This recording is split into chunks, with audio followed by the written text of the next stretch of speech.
तो देखिए, पश्चिम बंगाल में चुनाव भले ही खत्म हो चुके हों, लेकिन अब असली सवाल बाकी है।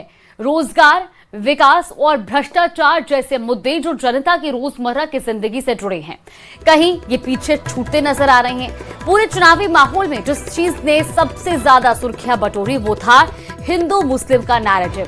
नेताओं की तीखी बयानबाजी से शुरू हुई ये सियासी लड़ाई आखिरकार उसी मोड़ पर जाकर खत्म होती दिख रही है। और अब सवाल ये कि क्या मुद्दों की राजनीति हार गई और पहचान की राजनीति जीत गई? एक रिपोर्ट देखिए।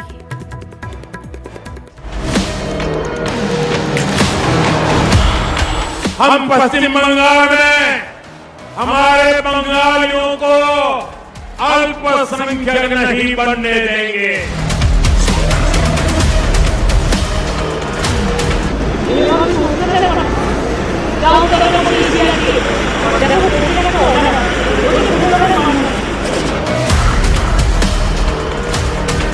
बंगाल के अंदर ममता दीदी को जय श्री राम के नारे से परेशानी होती है। सब हिंदू बीजेपी को वोट कर रहा है, सब हिंदू बीजेपी को वोट कर रहा है। दूसरे चरण का चुनाव, तुष्टीकरण वाला दांव। बंगाल की लड़ाई हिंदू मुस्लिम पर आई। पश्चिम बंगाल में विकास, रोजगार, महिला सुरक्षा के नाम पर शुरू हुआ चुनावी दंगल मतदान आते आते हिंदू मुस्लिम पर पहुंच गया और वोटिंग के करीब आते आते सभी पार्टियों के लिए सबसे बड़ा मुद्दा था हिंदू और मुस्लिम वोट बैंक।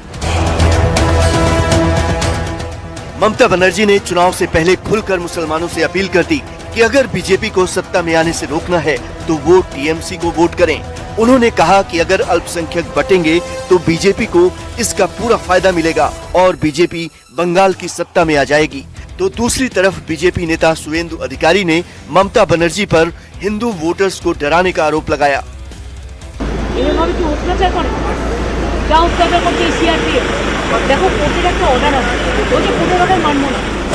আমরা কন্টেম্পট অফ ভোটের নোটিশ দিয়েছি, তা সত্ত্বেও কতগুলো অবজারভার এসেছে বাইরে থেকে, বিজেপি যা বলছে তাই করছে। তুমি চক্রবেড়িয়ে গিয়ে দেখেছো আমাদের সব পোস্টার খুলে দিয়েছে। সব এইভাবে ভোট তো মানুষ দেবে, পুলিশ দেবে না, সিকিউরিটিও দেবে না। আর কয়েকজনকে নতুন নিয়ে এসছে, তারা যা ইচ্ছে করে যাচ্ছে। ज्यादा से ज्यादा वोटिंग करने का गुंजाइश कर रहा हूँ। तो ममता बनर्जी भी निकली है बाहर, वो प्रत्याशी निकलेगा ना, क्या निकलना चाहिए। इस बार भवानीपुर में परिवर्तन हो जाएगा। पूरा भाजपा सब हिंदू बीजेपी को वोट कर रहा है, पूजा अर्चना सब हिंदू बीजेपी को वोट कर रहा है। एकदम तांता लग गया, हिंदू बीजेपी को वोट कर रहा है।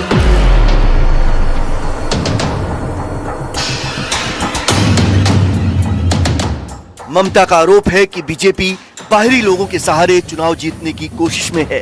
उन्होंने चुनाव के लिए तैनात पर्यवेक्षकों को लेकर सवाल खड़े किए तो उनके भतीजे अभिषेक बनर्जी ने आरोप लगाया कि बाहरी लोग बंगाल को हड़पना चाहते हैं, जबकि बीजेपी का दावा है कि बंगाल में हिंदुओं पर अत्याचार हो रहा है, उनके अधिकार छीने जा रहे हैं।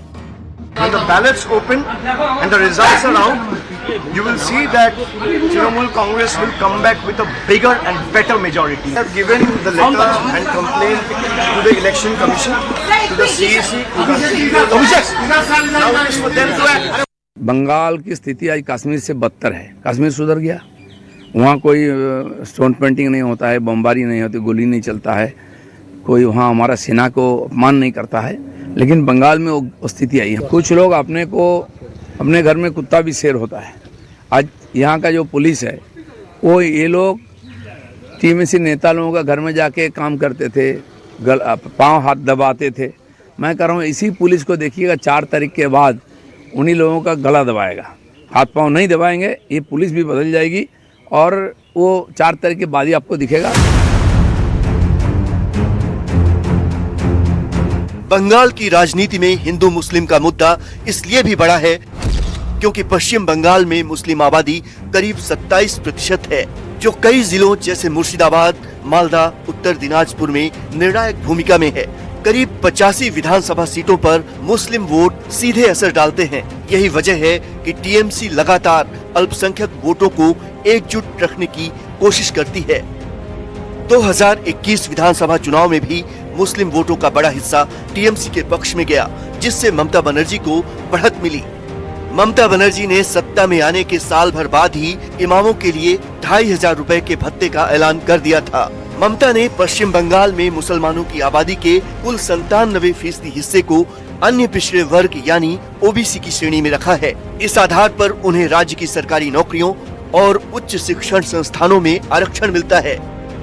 एक तरफ ममता बनर्जी ने अल्पसंख्यकों के हितों के लिए कई घोषणाएं की, तो दूसरी तरफ जय श्री राम के नारे पर उनकी प्रतिक्रिया और दुर्गा प्रतिमा विसर्जन को लेकर उनके फैसले पर भी विवाद हुआ। उन पर मुस्लिम तुष्टीकरण के आरोप लगे, जिसको बीजेपी इस चुनाव में भुनाना चाहती है, क्योंकि बंगाल में बीजेपी की ताकत हिंदू वोट बैंक है।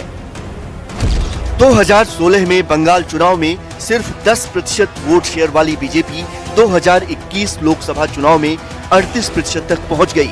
इसके पीछे बड़ा कारण रहा हिंदू वोटों का ध्रुवीकरण, खासकर सीमा क्षेत्रों और मतुआ समुदाय में। यही वजह है कि बीजेपी ने घुसपैठ, रोहिंग्या, CAA और हिंदू सुरक्षा को बड़ा मुद्दा बनाया है। बंगाल में इस बार का चुनाव सिर्फ सत्ता की लड़ाई नहीं, बल्कि पहचान, जनसंख्या समीकरण और वोट बैंक की जंग बन चुका है। बीजेपी हिंदू ध्रुवीकरण से सत्ता का रास्ता तलाश रही है, तो टीएमसी मुस्लिम वोट बैंक को अपने साथ मजबूती से बांधने में लगी है। यही वजह है कि बंगाल की सियासत में हिंदू मुस्लिम कार्ड इस बार सबसे बड़ा चुनावी हथियार बन गया।